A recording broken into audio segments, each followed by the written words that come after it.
Chapter 12. The Storm.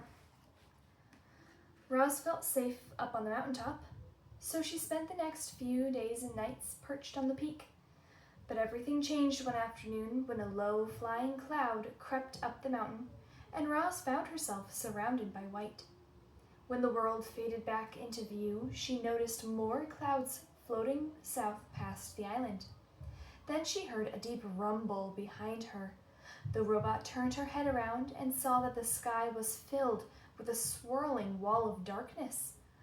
Light flickered here and there, more deep rumbles. A storm was approaching, and it wasn't just any storm. It was as fierce as the one that had sent the cargo ship to the ocean floor. The wind picked up, and the first drops of rain tapped against the robot. It was time to go. Roz unclamped her hands and began sliding down the peak. Hot sparks flew from where her body scraped against the leaning slab of stone. As soon as her feet hit the soil, she was off and running. The rain fell harder, the wind blew faster, the lightning flashed brighter, the thunder cracked louder. So much rainwater was falling that rushing rivers of runoff started springing up everywhere.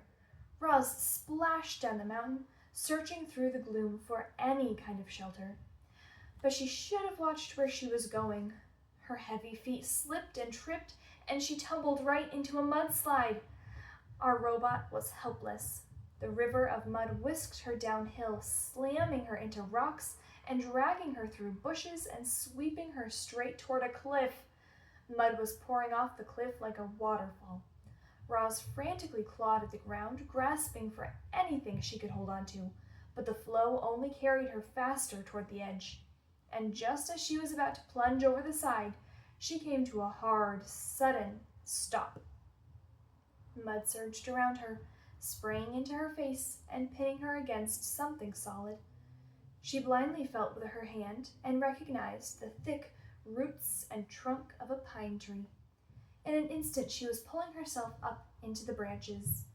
The wind whipped across the mountainside, and Roz heard the familiar thunk of pine cones pelting her body.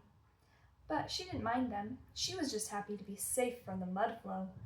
The robot locked her arms and legs around the tree and waited for the storm to blow over.